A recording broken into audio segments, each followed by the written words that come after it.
Well, good evening and a really warm welcome to you. Thank you for joining us for our Hurting Minds event this evening. Over the next hour or so, we're going to think about some resources that might help us when we are struggling with mental health. In a few moments, I'll say something about the resources that Christianity can provide us with. Now, I know that not everyone watching would call themselves a Christian, but I hope that nonetheless you'll still find some of what I say useful. But then for the main part of our evening, we're going to hear from Dr. Chris Sanford, who is a GP here in this area.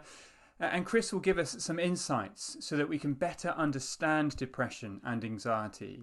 And he'll also suggest some ways that we can respond that might help us.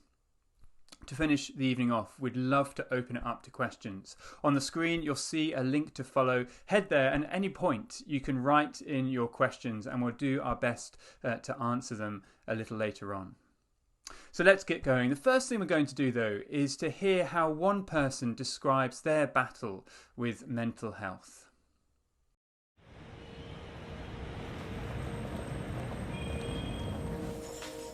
Depression. I hate it. And I hate the word. It doesn't get the right idea at all. Feeling a bit low? Down in the dumps? Oh, you must be depressed then. Nothing a hot bath or rosy apple won't solve. No, I needed much stronger words. A cave. Dark. Lonely. Reverberating. Claustrophobic. A blizzard of the mind. Totally disorientating. You can't tell you're up from down, back from front. A weight. Far out to sea that drowns from false and true guilt.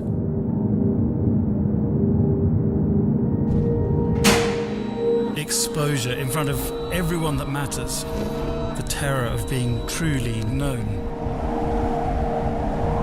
Exhaustion that just wants it all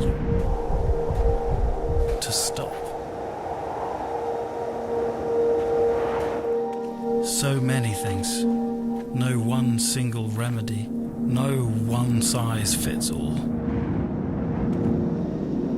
On this walk, how on earth do we find a way through?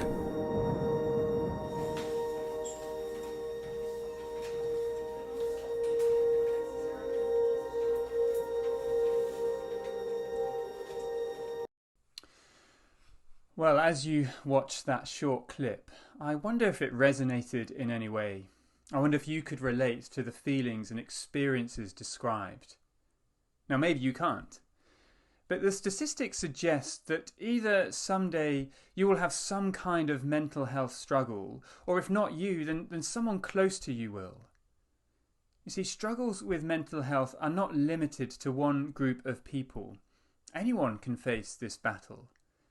Anyone, including Christians.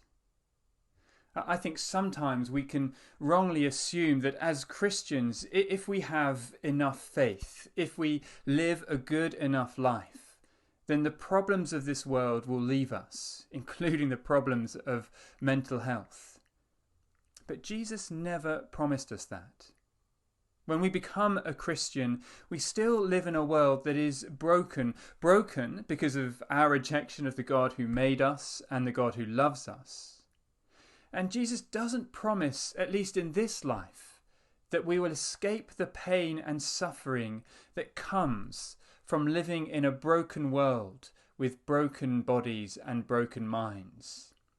In fact, many believers have struggled with mental health, with anxiety, with depression. And wonderfully, they have been quite open about that struggle at times. Now, they may not have used the same words as us, but listen to the words that they did use. The Psalms, for example, are songs, poems in the Old Testament, often addressed to God. In one psalm, Psalm 42, the writer says, "My tears have been my food day and night." while people say to me all day long, "Where is your God?" My tears have been my food. In another psalm, Psalm 88, the writer describes vividly the feeling of being abandoned and rejected and feeling alone. He finishes this psalm like this: "You have taken from me friend and neighbour. Darkness is my closest friend." Darkness is my closest friend. Or let me give you another example. Charles Spurgeon was a great pastor in the 19th century. He had an incredible ministry in London. Thousands would come to listen to him Sunday by Sunday. But he also knew the pain of depression. Listen to how he describes it. "I could weep by the hour like a child, and yet I knew not what I wept for. The iron bolt mysteriously fastens the door of hope and holds our spirits in gloomy prison." Now, here's the point I'm trying to make. If you're a Christian and you struggle with mental health, you are not unusual. You are not a failure. You are not weak. In fact, you are in good company. Many strong, mature, faithful Christians have battled with mental health over the years. Sadly, there can still be a stigma about mental health, even in the church. I guess what I want to say is this: there is no shame in being a Christian and admitting you struggle with mental health. Many have, many do, and many will. So what is there to help us? What help is there in the Christian faith as we face this battle with mental health? Well, we're going to hear, as I say, from Chris a little bit later on. He will talk to us about some of the help we can find from the medical profession.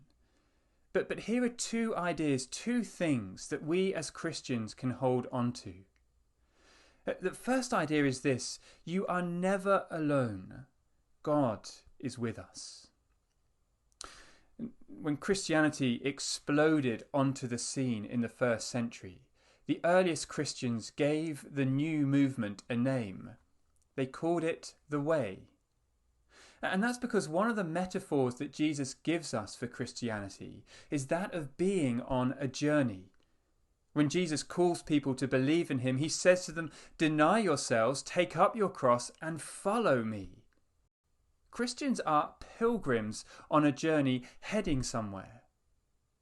But here's the thing: as we walk this journey, Jesus promises that we are never alone.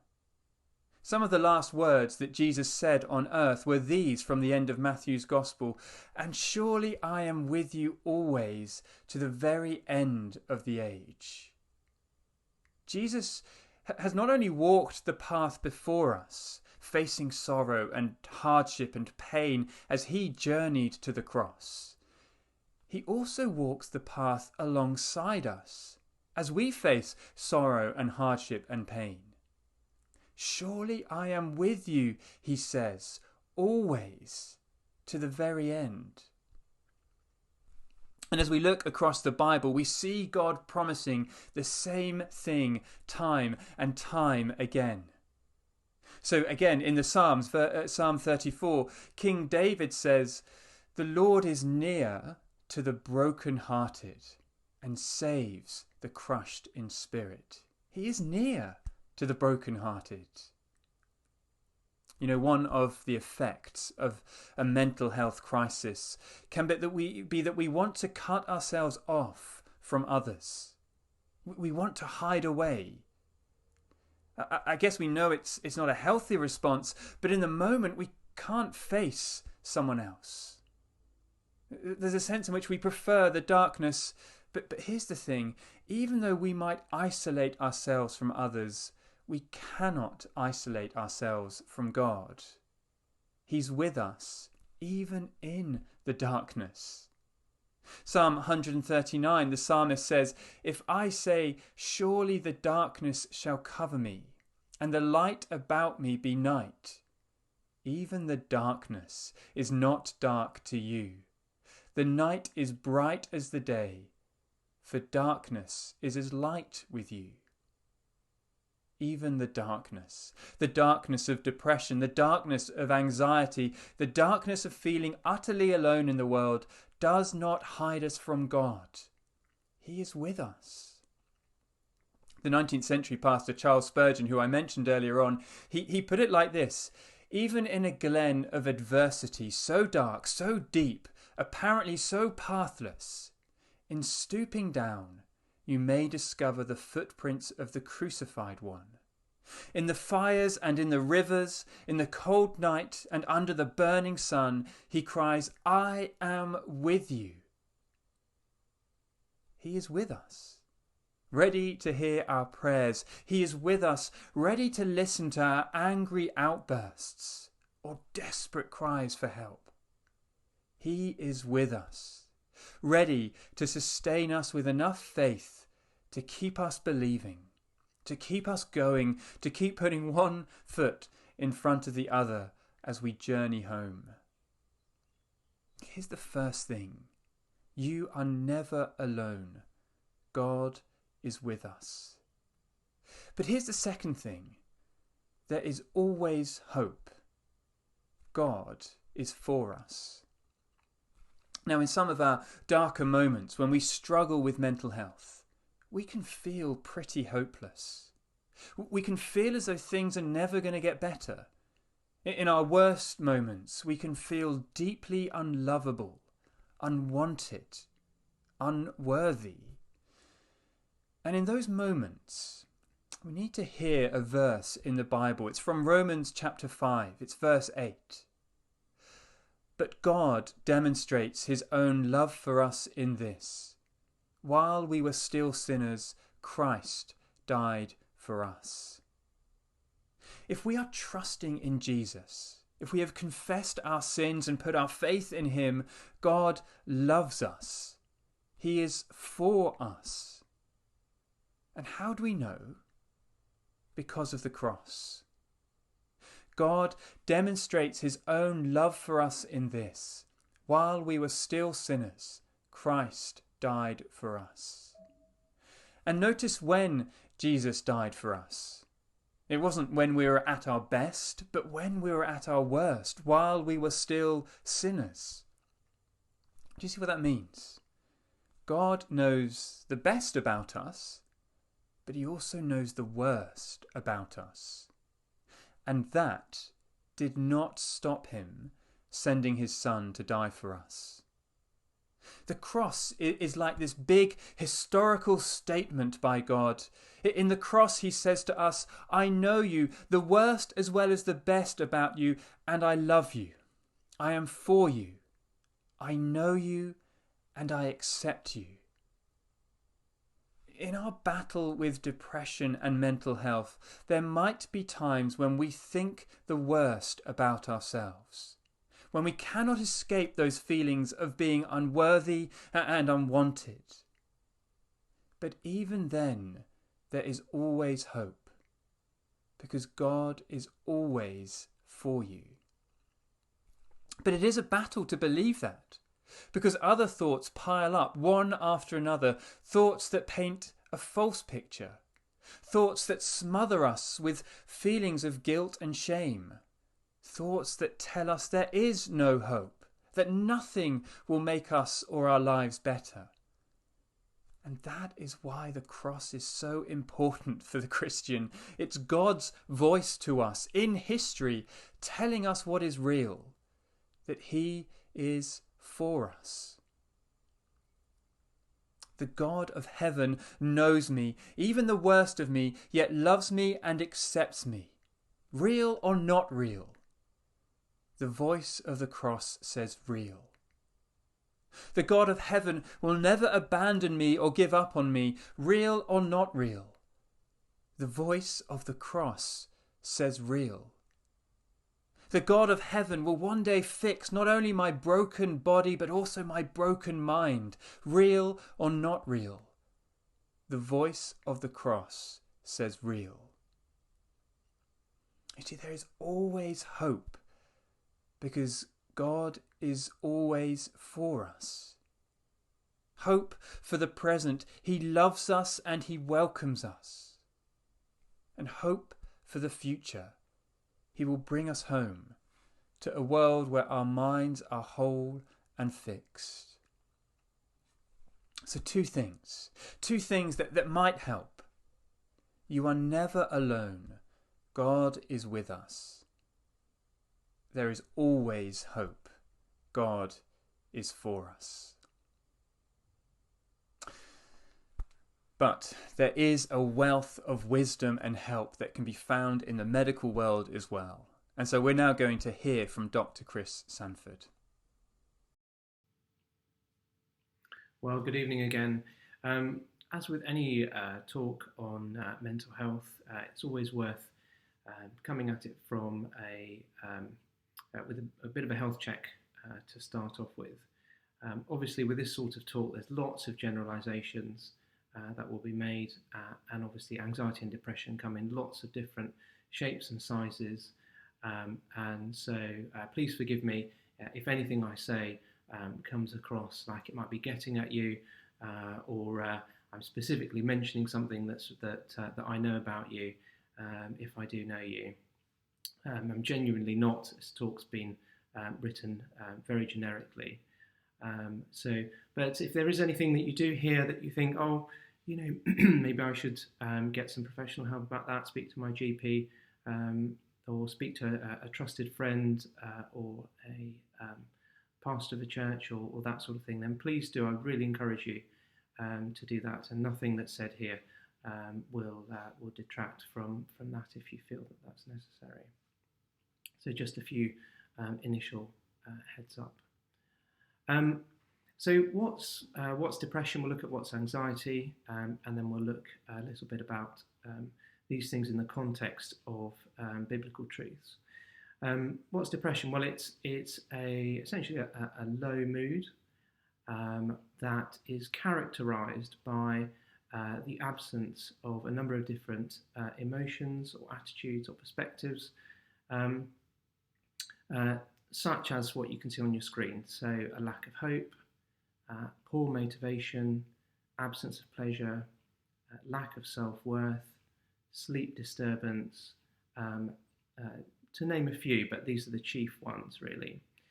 And each of these things can obviously have a minimal or negative impact on one's life, up to a significant impact where one might start to withdraw from society, where one may have emotional instability, which leads to inability to perform day-to-day chores, to be involved in the workplace, or indeed to maintain relationships, basic relationships.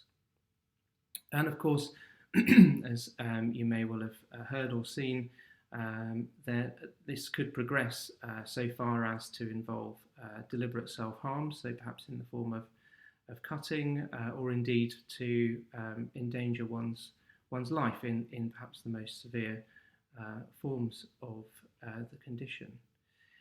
And then, of course, it can obviously be extremely mild, where an individual may feel just particularly low or just out of sorts. And indeed, we can all identify with certain parts, or perhaps indeed all parts of this spectrum. It's quite normal to have ups and downs in daily life, to feel particularly down, and or sometimes to feel what's the point of carrying on, and it's quite normal to have those emotions. This particular topic, this particular diagnosis, if you like, is very much based around a persistent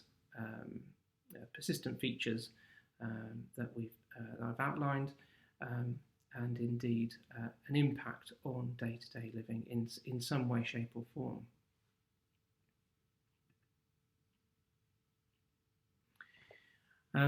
Anxiety is obviously a fear of something, and often It is a fear of nothing quite specific. It's not like a fear of say spiders or some sort of phobia. It's not a rationalization of fear, but rather often something that the individual will understand as quite incoherent or illogical, and yet it is there. So, for example, I know it's not entirely logical that I should be particularly anxious or worried about doing this talk, but yet here I am, and it's that fight and flight response that is part and parcel of each and every one of us. It's a normal response that is actually being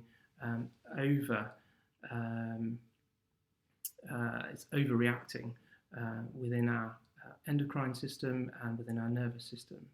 And the characteristics, as you can see, things like palpitations, racing heartbeat, feeling increasingly panicked, sweaty palms, feeling short of breath, and worrying and feeling quite disturbed of sleep at night time. And once again, these things can be very mild. People can hide them just like they can with depression. People can get by in life and disguise their inner emotions and feelings extremely well.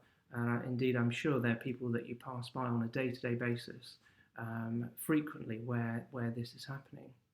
But then, of course, it can increase to become debilitating with panic attacks, particularly common at night time, withdrawal from social circles, from friendships, worry about what other people think of you, and avoidance of certain stressful situations. So perhaps going to work or meeting up with somebody.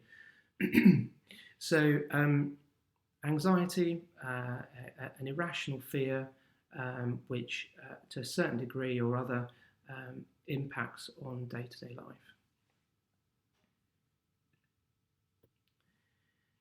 Now, one of the things that's particularly important when, say, for example, I might speak to somebody as part of a consultation in a GP practice, as I frequently do, what are the triggers for these mental health issues? And indeed, anxiety and depression makes up approximately 30% of general practice consultations.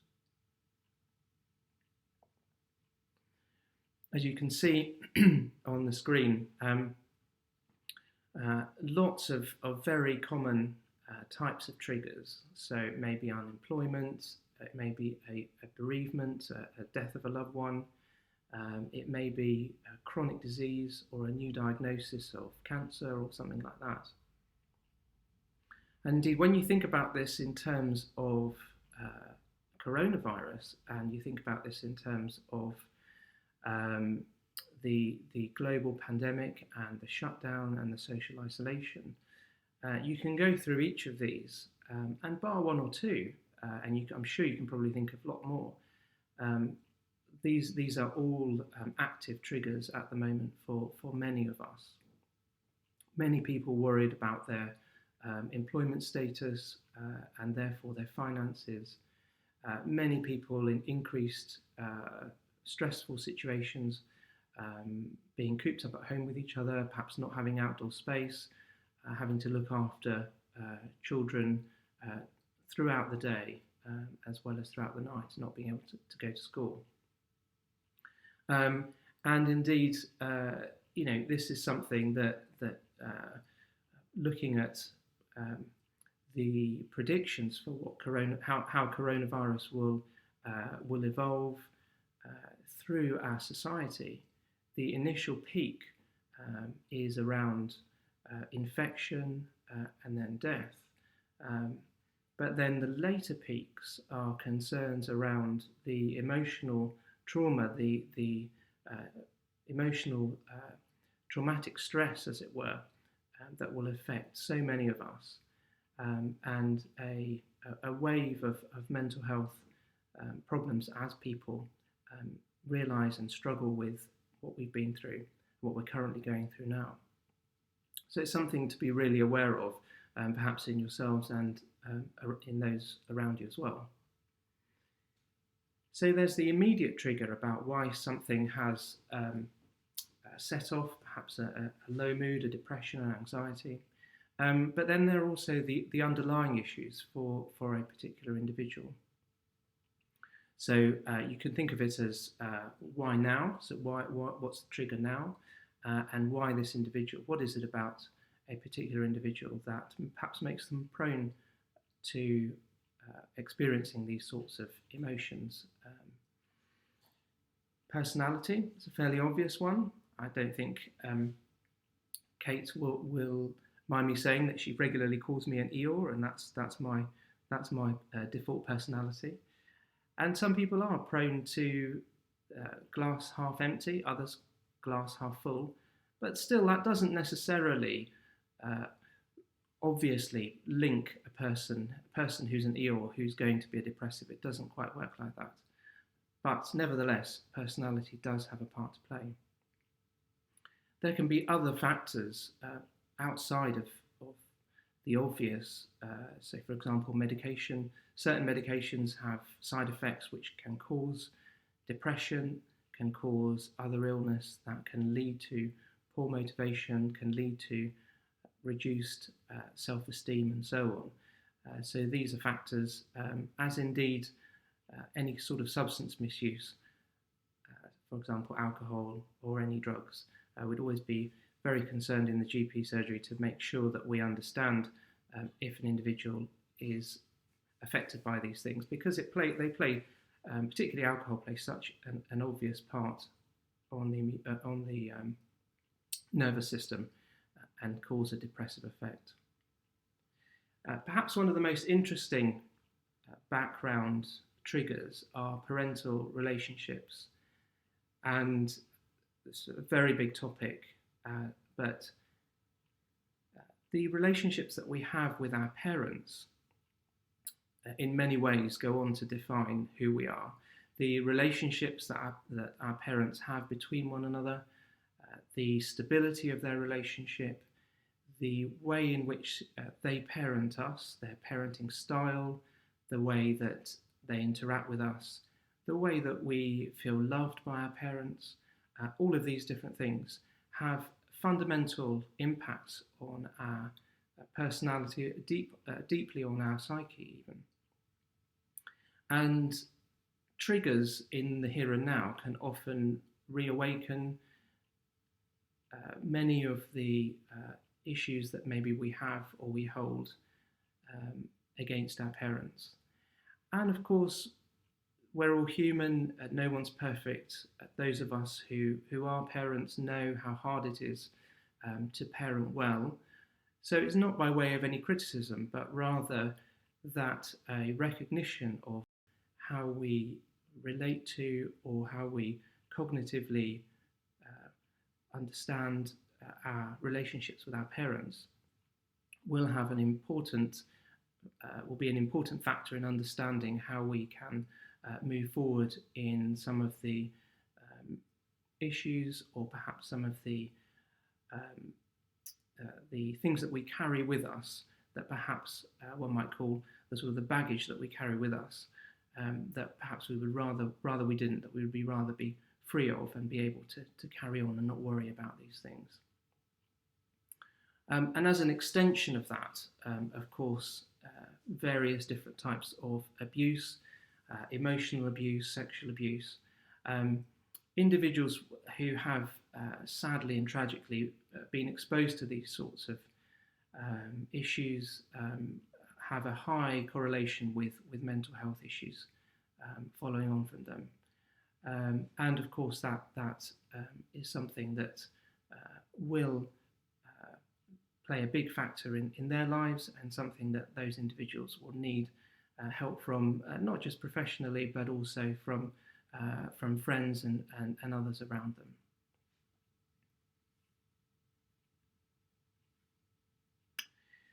So what sort of support is available within the sort of the secular sphere? What sort of network of therapy or management is available for individuals who are experiencing these sorts of issues.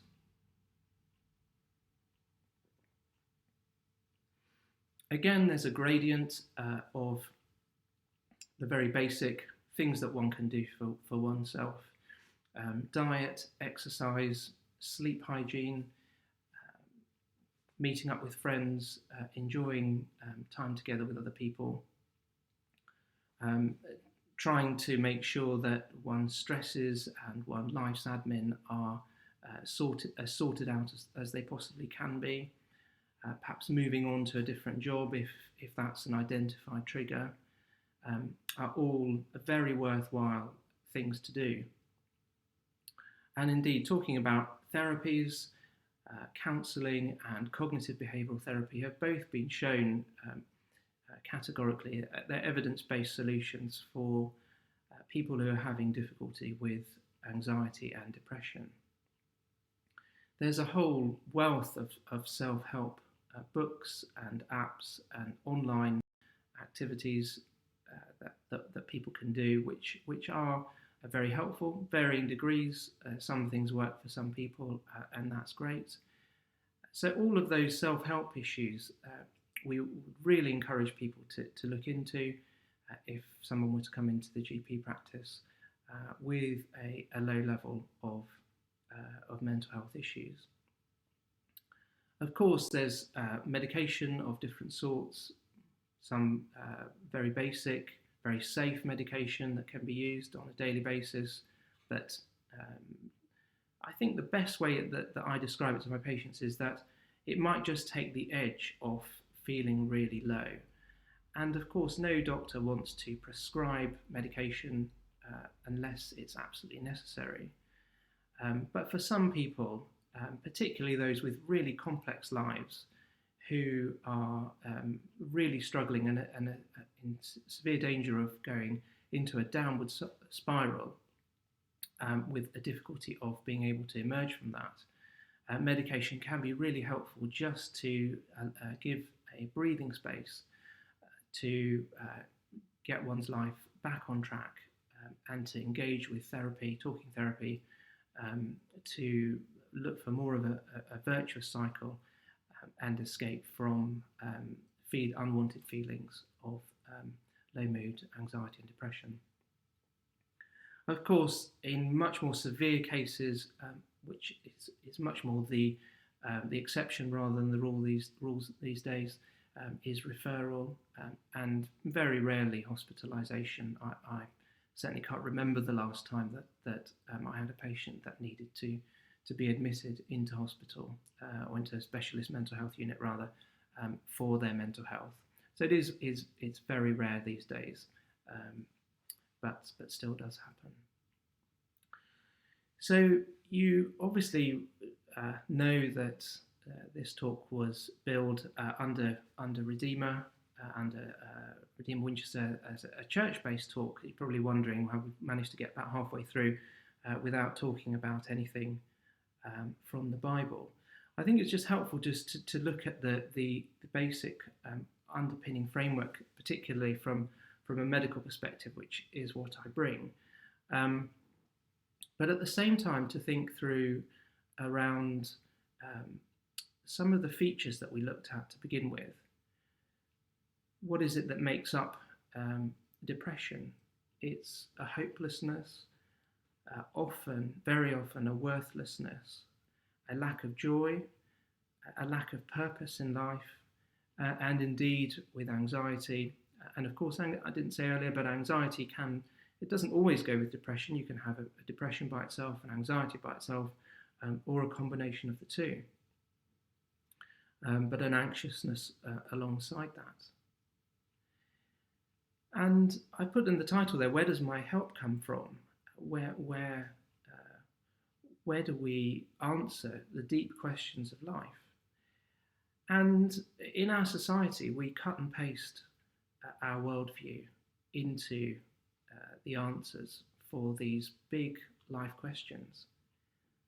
All I hope for is for my kids to be happy. Well, when your kids are not happy, there's a problem. How are you going to feel?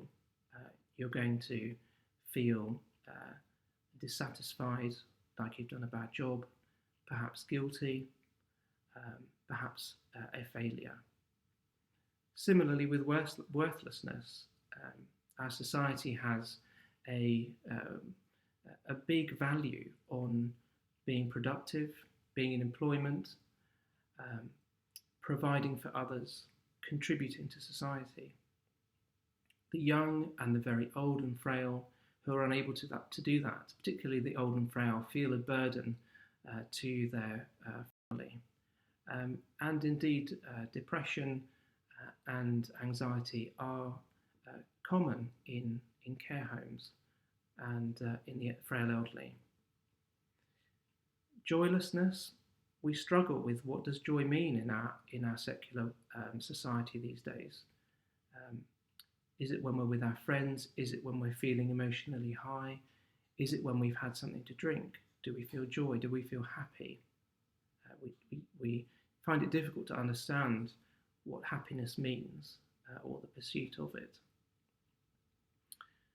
And we feel a fundamental lack of purposelessness. There is no God. The TV will blare out in many different ways. You pay your taxes and then you die. Perhaps you may be lucky enough to pass on your genetic code and then you've fulfilled your genetic, the desires of your genes, as it were.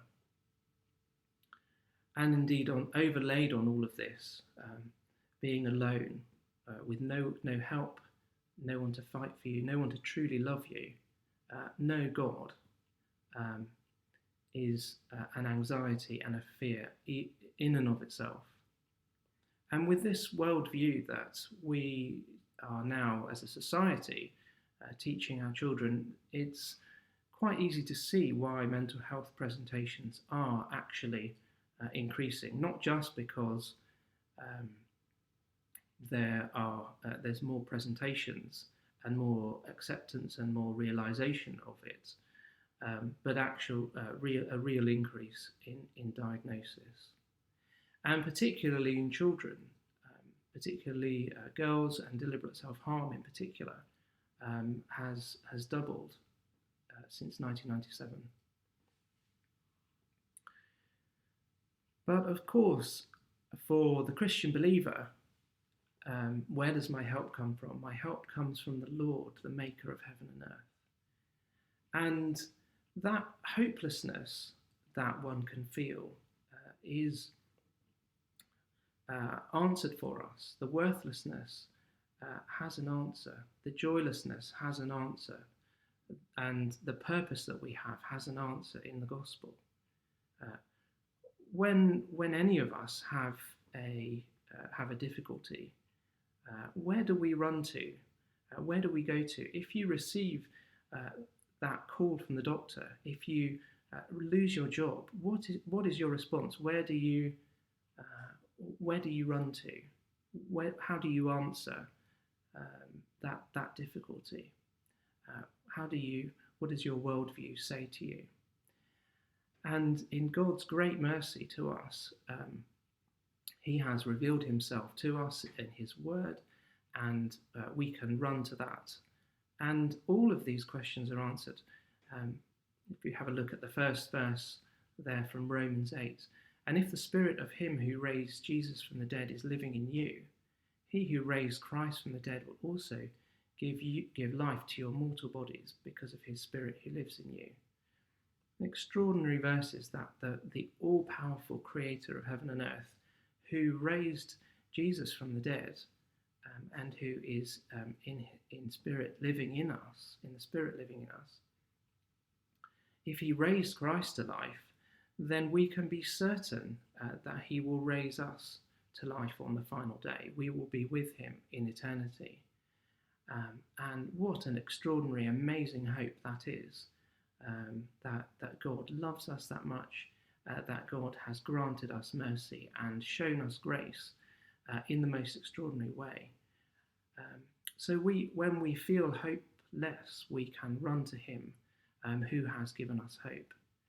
And similarly with worthlessness, if We look at 2 Corinthians chapter 4, but we have this treasure in jars of clay to know, big one, we have this treasure in jars of clay to show that this all-surpassing power is from God and not from us. So God has placed in us the gospel and his spirit, and he treasures us beyond anything that we can understand or imagine or value, place a price on. We are such treasures to him that we cannot even begin to imagine it. And you can see I've added some extra verses there for joy, particularly around a particularly helpful verse there from James. Consider it pure joy, my brothers and sisters, whenever you face trials of many kinds, because you know that the testing of your faith produces perseverance. What a wonderful release that we have from knowing that when we go through something, a trial or a test or some sort of suffering, that actually the Lord is with us through it all, and he is shaping and transforming our faith and helping us to persevere.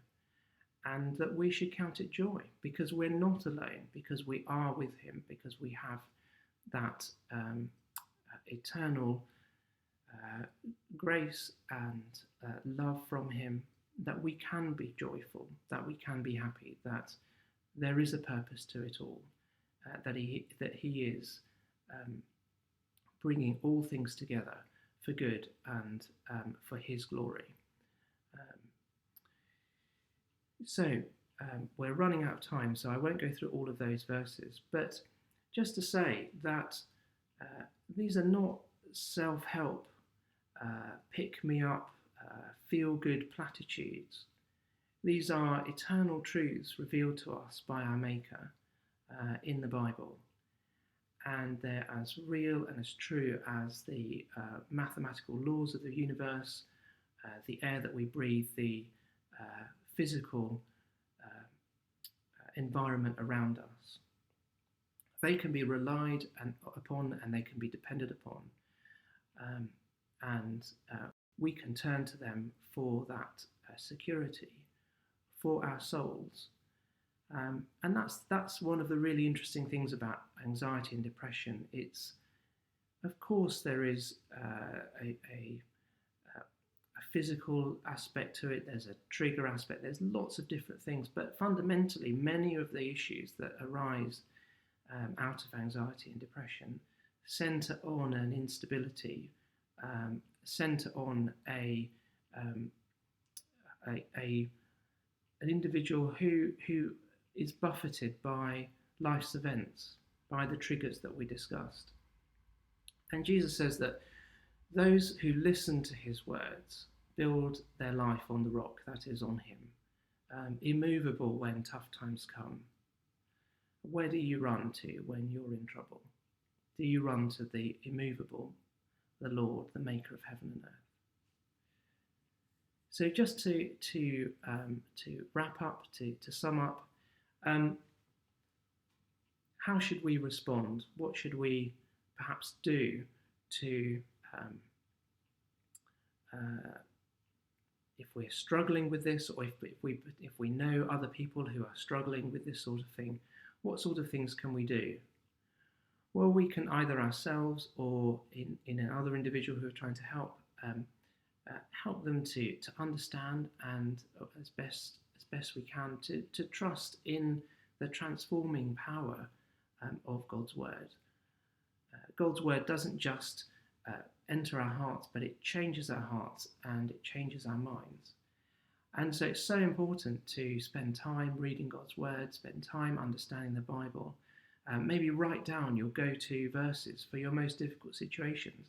Maybe ask, if you're a Redeemer, ask myself, ask Johnny for good verses, for situations. Perhaps there's lots of resources, things online and so on that can help.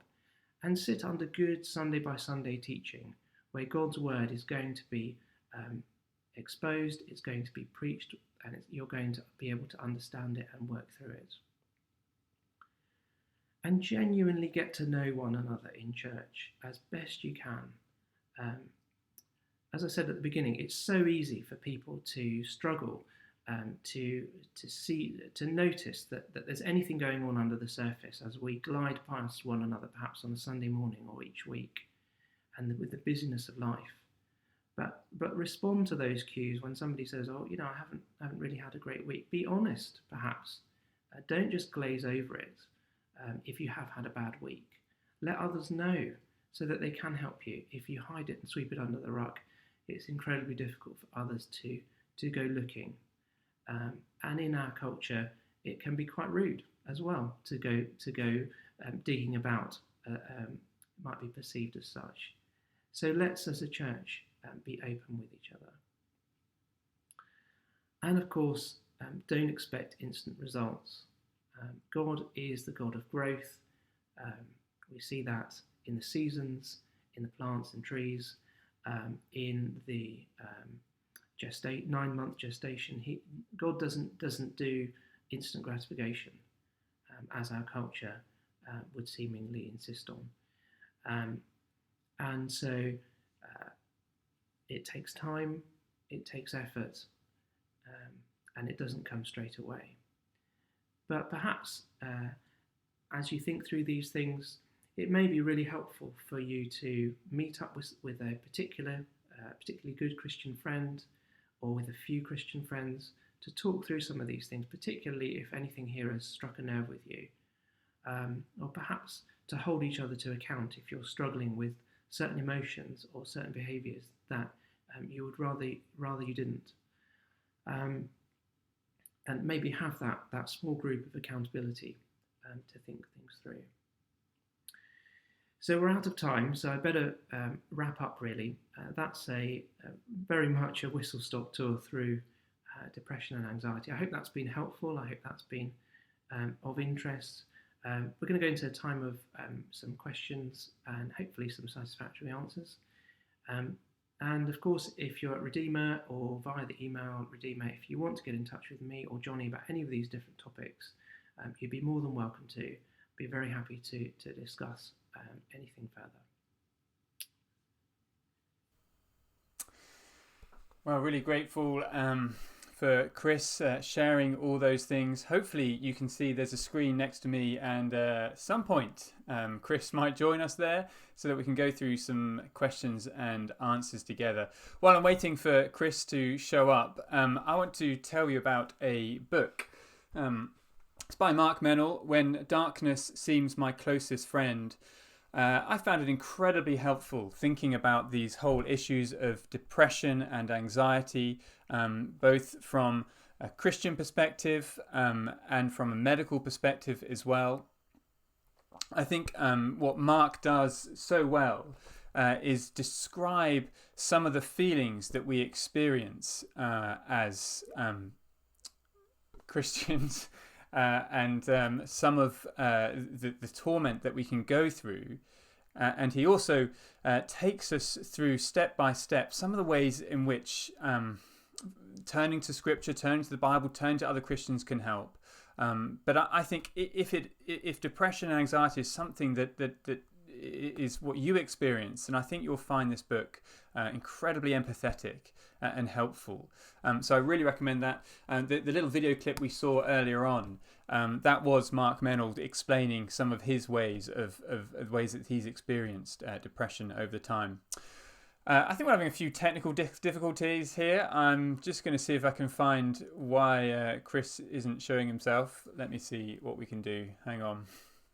Can you hear me, Johnny? Can hear you, Chris. Yeah. Why can't we see you, I wonder? Let me see. Kate's just told me that I'm there, so... Oh, you are there? Maybe just not on my screen. Brilliant. Well, let's just carry on. We'll assume that people can see you and hear you. Messaging to you as well, I think. So. Oh, perfect. Great. I probably won't get that. Let's... got a few questions in, Chris. Some, I think, particularly relevant for you, if it's okay. So the first question is, how can I best support someone with anxiety when they are panicking at that moment? How can I best support someone with anxiety when they are panicking at that moment? Yeah, it's a really good question and a very common question, actually. I think one of the things I would say is I assume that you know that individual and you've met them before. Um,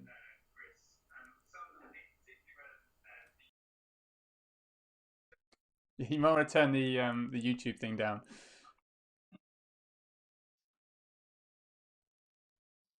That's all right.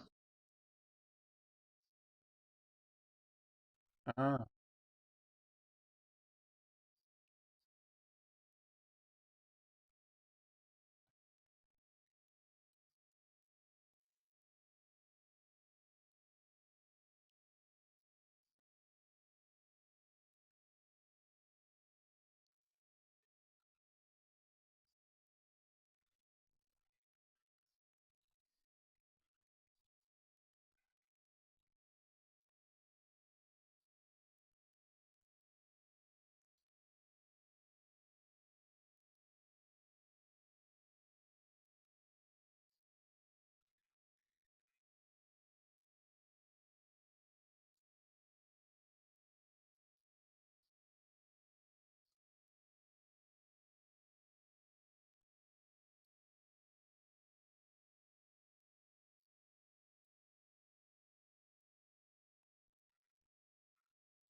That's great. Thank you, Chris. I think we're going to carry on. I think people can hear you even if they can't see you. In fact, I might just take away that other screen there because it's of no interest to anybody. Um, Although, will they be able to still hear you? Maybe I'll pop it back on just in case. There we go. All having all sorts of fun here. We've got. Oh, okay, maybe people can't hear you. Well, it's all very tricky. Um, Let me think. Chris, maybe do you want to just try if we just kind of recall each other, um, and then maybe we can see if that works.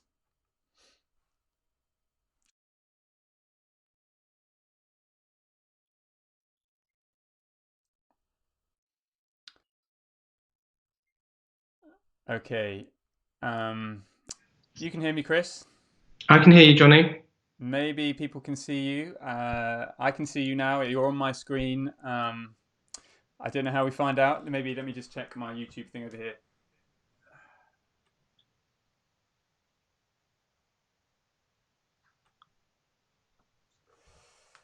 Okay, I think this might be better. If someone wants to just message us and give us a heads up if this is working, that'd be great. Um, but what fun! What fun! Okay, brilliant. I think we're good to go. So we've got a few more questions that have come in since then. A few comments about people saying they can't hear or see, but we'll forget those. The next question is this one. I might say a few things here, Chris, but it'd be good to get your thoughts too. How can we support our fellow Christians who are struggling? Is it helpful to offer to meet with them? Is it helpful to pray, to read the Bible together when they feel that they can't? And I think it's that little bit at the end there which is really interesting. When they feel that they can't, how do we respond in that situation? Let me just say a couple of quick things, and Chris, you're welcome to add to this.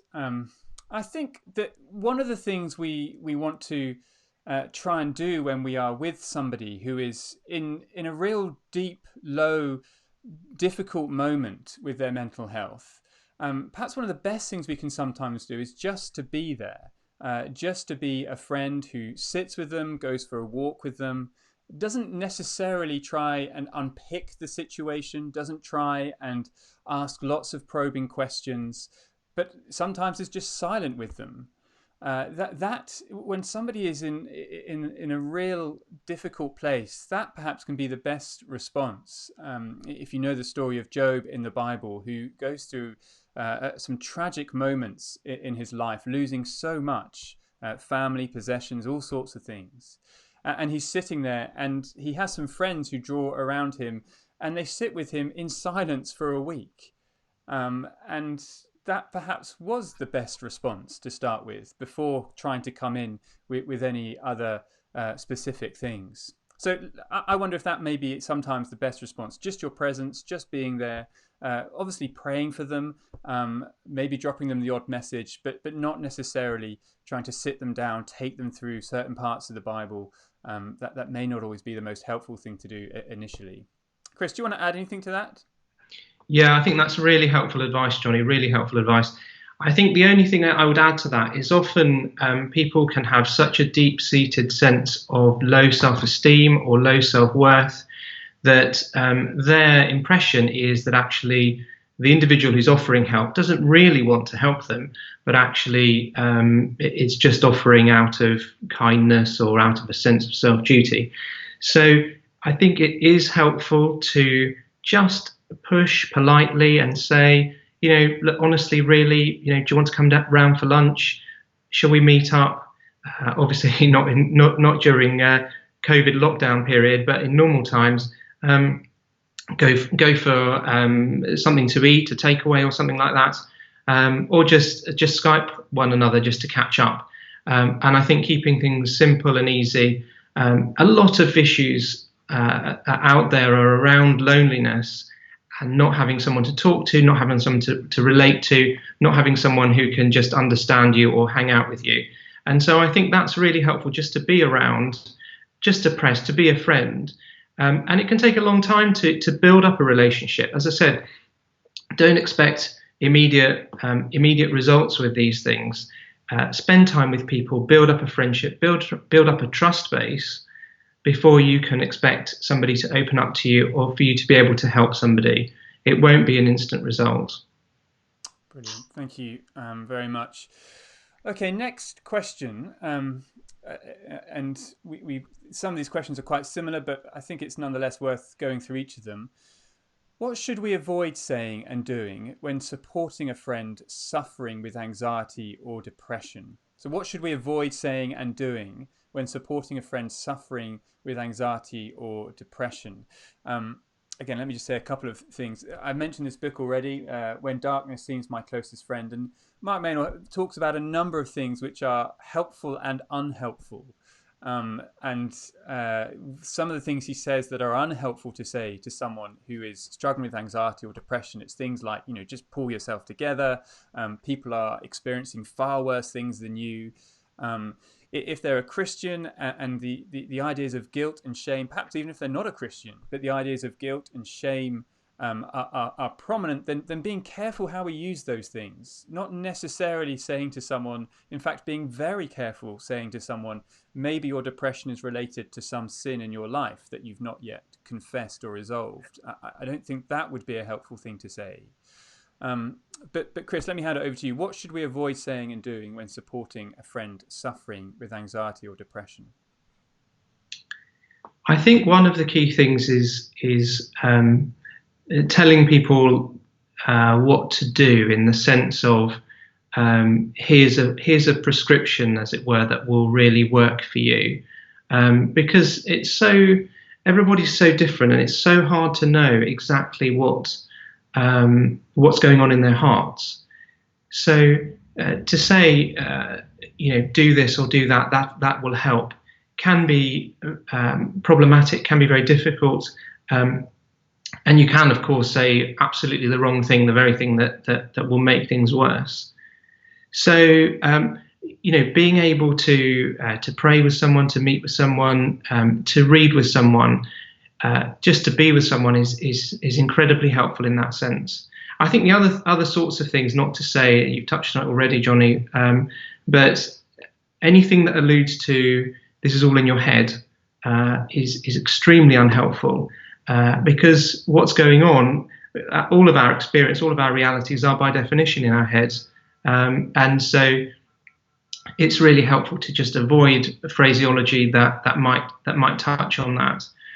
Also, to point out to somebody that they may be in some way wallowing or indulging in self-pity is also very unhelpful to mention or say anything around that, because if you're in a pit of any sort, physical, from an analogy point of view, you can't dig yourself out. You need help, and you need someone to pull you out.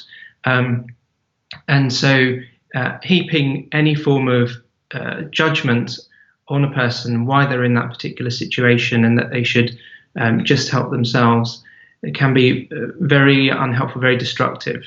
So approaching everything with love, genuine love and concern and friendship, will cover over all of these things, and I'm sure that anyone concerned concerned enough to ask that question won't fall into that trap. Thank you. Okay, there's a couple more questions. Here's the next one. How can I broach the subject of anxiety and depression with someone who's not a Christian, with someone I know is struggling with it and needs help but does not like to talk about it?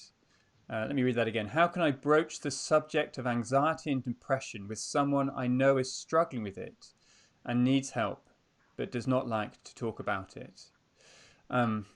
Again, Chris, it'd be really interesting, just from a medical perspective, depending on how serious the condition is, it may be good to hear your thoughts about what kind of steps you might go through. But I just think I maybe first want to reiterate something that Chris, I think, said earlier on, and that's simply that we need to be patient with people. We need to spend time. We need to not necessarily force an issue. I think if we are there alongside people and with people, then hopefully more often than not, the opportunities will arise to talk about these kind of things. I guess there is the issue of stigma. I think that's still there. It's less so now, but people are reluctant to admit that they have a mental health problem, because there can still be a stigma with it. And so I think, again, that just calls for patience. But perhaps there are occasions where we do need to be a bit more forward in suggesting things and saying things. Chris, I feel a little bit out of my depth here. I don't know if you've got any better wisdom for this one. Well, in some respects, but possibly not. I'm in a very privileged position as a GP. People come to me with a particular issue and that they're struggling with, and I can ask them personal questions that otherwise you wouldn't be able to just walk up to somebody in the street and ask. So in that sense, I feel very privileged in that way. And so, but I do think if you're outside of that sphere and you're just wanting to approach somebody around something as sensitive a topic as this, oftentimes people will send out some sort of cue. They'll say something. It might just be a throwaway comment. It might be just a passing phrase that's a comment on reality, something that's going on for them, something that's going on in their hearts. And that for that person can be a cry for help. And it is so easy for us to just miss those things or not pay attention to them. And if we're looking for them, when I'm in the consultation room, often somebody will come in with something completely different, say something about their knee, and it will become very quickly evident that actually there's a lot more going on.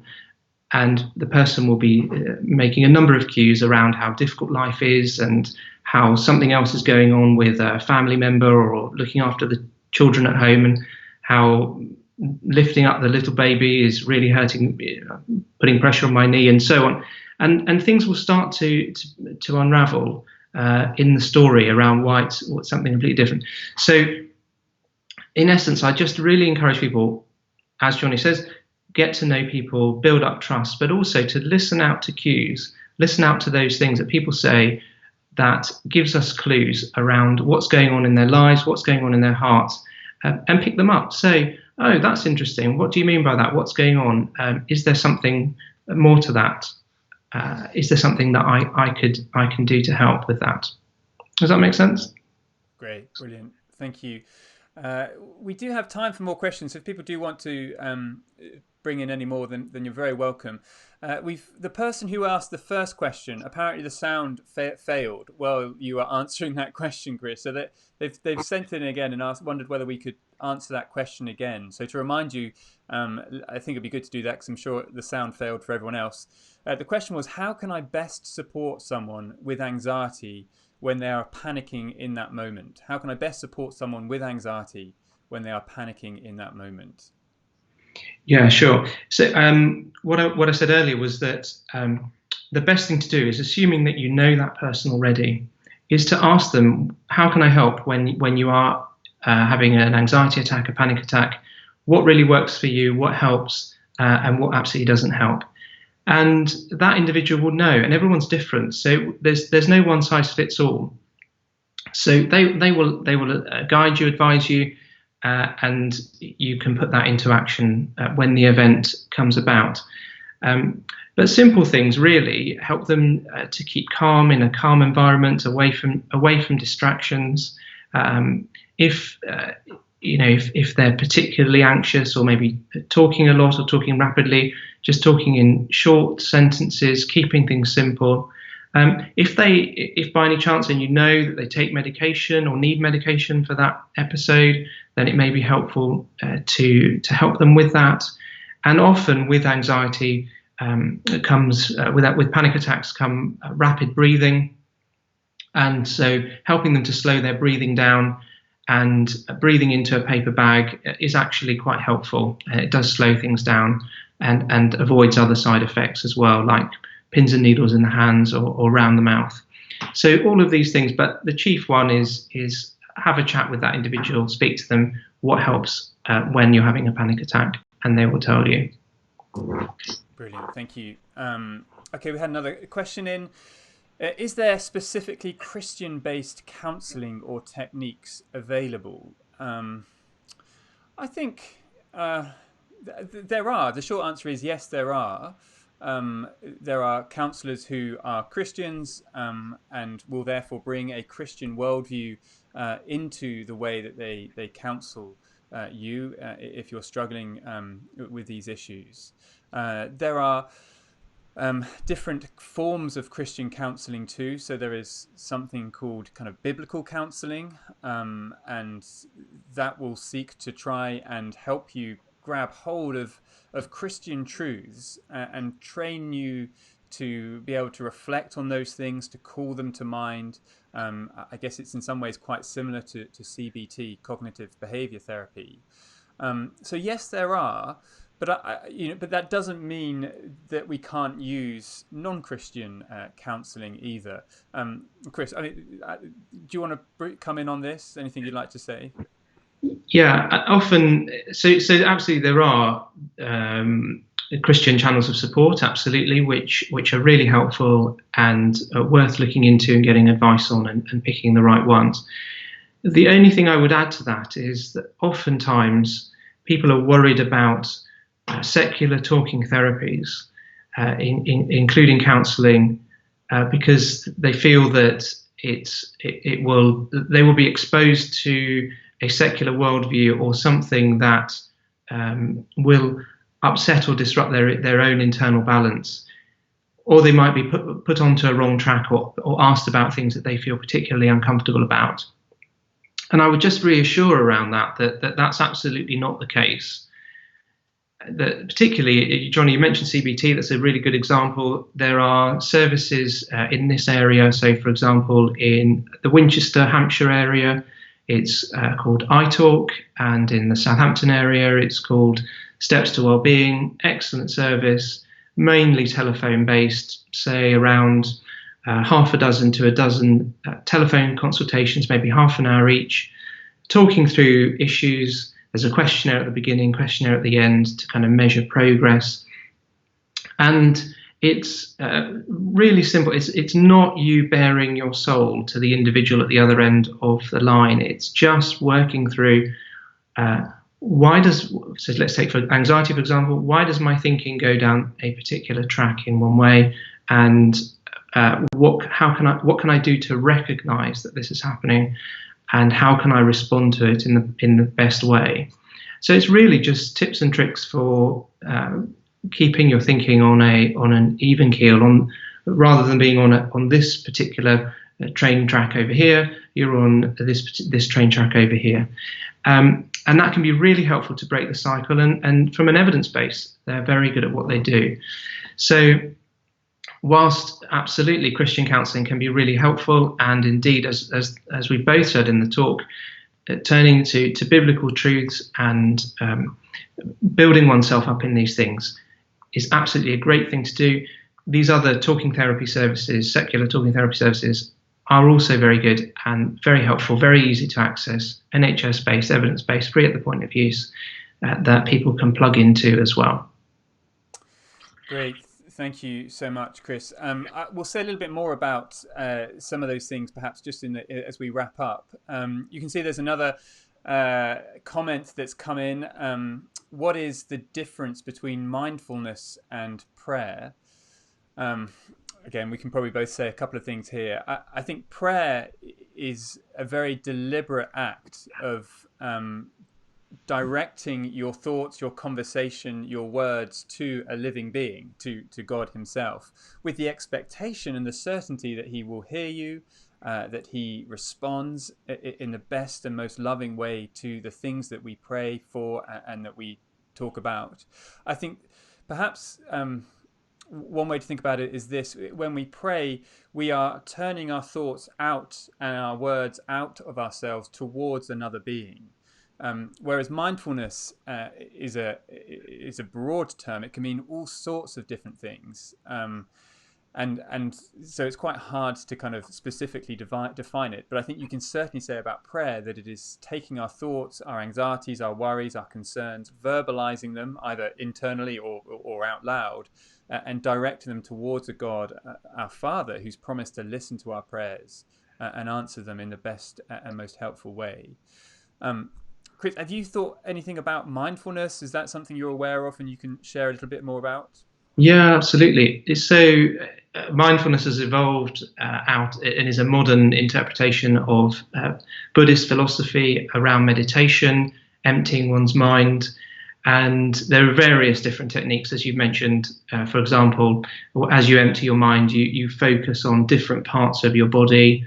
So, for example, on starting from your toes to your heel to your ankle, and spend time emptying your thoughts and focusing on yourself, or perhaps listening to the sound of a bell ringing for quite some time and emptying your mind of things. And so it is an inward focusing act and an emptying of one's mind to try to clear all of these things. And to a certain extent, people find that's helpful and so on. I think the key difference, Johnny, as you absolutely rightly point out, that prayer, a particular Christian prayer, is speaking to a personal, living God, the God of the Bible, the God of Abraham, Isaac, and Jacob, and the one who sent his Son Jesus Christ to die for us, and in whom we can have that certain hope. So in that respect, prayer is absolutely and fundamentally other person focused. It is focusing on God, and it is of course it's about our own wants and needs as much as anything else, but it's other person, other focused. Whereas mindfulness, by and large, is introspective. Thank you. Chris, there's a couple more that have just come in. This one I think particularly would be aimed to you. What do you do if your GP doesn't offer helpful advice for you? I don't know if that's one of your patients, Chris, but are there obvious things that you can do if your GP isn't giving you the help that you need? Yeah, so two things. GPs don't go into the job for the purpose of annoying patients, but it does happen very regularly because of time constraints and other limitations. So I'm sure your GP is not trying to get at you, but the way things often work in general practice and the way that the NHS rationalises care is that starting off with a simple advice and simple treatment, and if things are getting worse, to come back to your GP and say, okay, what the advice that you gave me to begin with didn't really help. What's the next step? So I think if you've got sufficient rapport with your GP and you think, actually, he or she was quite nice, but I just didn't really like the advice and so on, then go back and say, okay, well, I did what you said. I tried it out. It wasn't really for me. It didn't really work. What would you suggest is the next port of call? Ultimately, if you're not happy with your GP advice, or you really don't gel, and that's quite normal and natural, we're all different, then there are usually lots of GPs within your practice, and you can just ask when you book your appointment for somebody else. The other thing is as we've kind of alluded to, there's lots of other things that you can do outside of seeing your GP. For example, a lot of GP practices now have got links into a variety of different services, social prescribers, other sorts of counsellors, counselling sessions, and things like iTalk and Steps to Wellbeing that I've already discussed. So it's really helpful to do some research on that and see what's available in your local area or what your GP surgery offers for that sort of self-help too. So there's a broad spectrum, but ultimately go back and see your GP if you're happy and you've tried the beginning, the initial advice. Otherwise, by all means, speak to somebody else that you do gel with. Great, thank you. One more question here is, how do you approach other mental health problems other than depression and anxiety? I'm not sure I've got much. I feel again a bit out of my depth here. Have you got any thoughts on this one? Well, there are quite a lot of them, and it's difficult to say. I wonder if the person who has the question was thinking about something particular in mind. So what I would say is that there's certain principles about having a chat with a patient, for example, from my perspective in the consultation room around any kind of mental health issue, and that's around what are any particular patient's ideas around their problem, expectations about what they want to do, and what are their concerns that's brought them into the surgery. Is it that they're there for advice? Is it that they're there for medication? Is it that they're there for signposting or something else, or just for a chat? That I think is often a really key part of any kind of discussion around how we might deal with mental health. The other thing is around risk. So, for example, has a patient any plans for self-harm, any sort of suicidal thoughts or worse plans for that sort of thing? And those two things would be the hallmarks of any consultation with a patient who had any mental health problems. And understanding the impact and the formulation that I mentioned earlier around why this individual, why now, and why this individual would be really helpful in unlocking what's the best plan for an individual who's presenting with mental health problems of any sort. And that's that's a tried and tested structure to a consultation for a GP to take. I hope I've understood the question correctly, Johnny. Do you think it's coming from a different perspective, or? No. I think that's super helpful. I'm just trying to think if there's any way of going forward, but I think probably, not knowing what the particular issue is, it's quite hard to say anything specific, isn't it?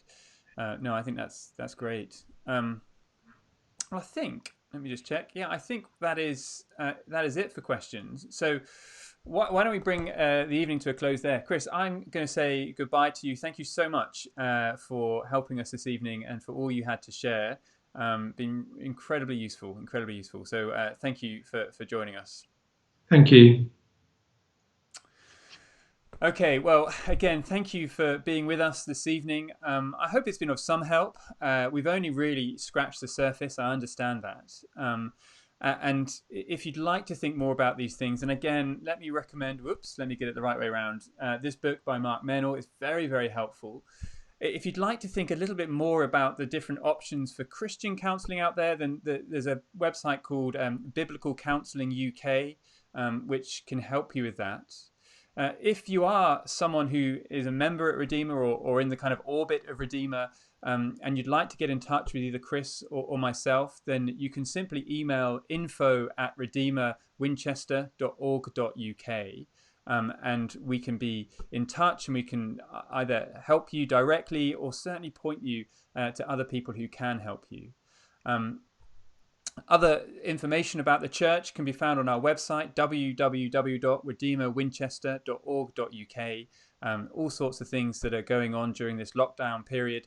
And if you want to join us on a Sunday for a similar kind of thing like this, a YouTube online service, then come back 10:30 to the YouTube channel on Sunday, and you'll find us there again. But thank you so much for joining us this evening.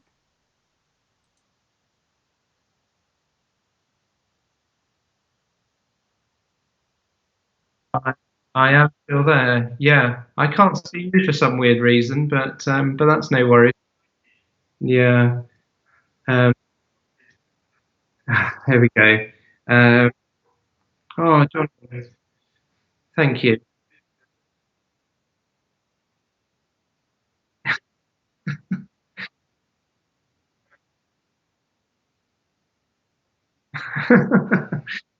Oh, Johnny. Yeah. Well, well done, Johnny. I thought your intro was so helpful and just absolutely nailed it. So well done. And yeah, I mean, we had quite a few people, quite a few viewers.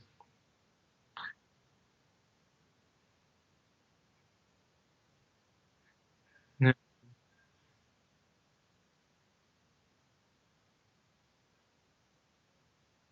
no.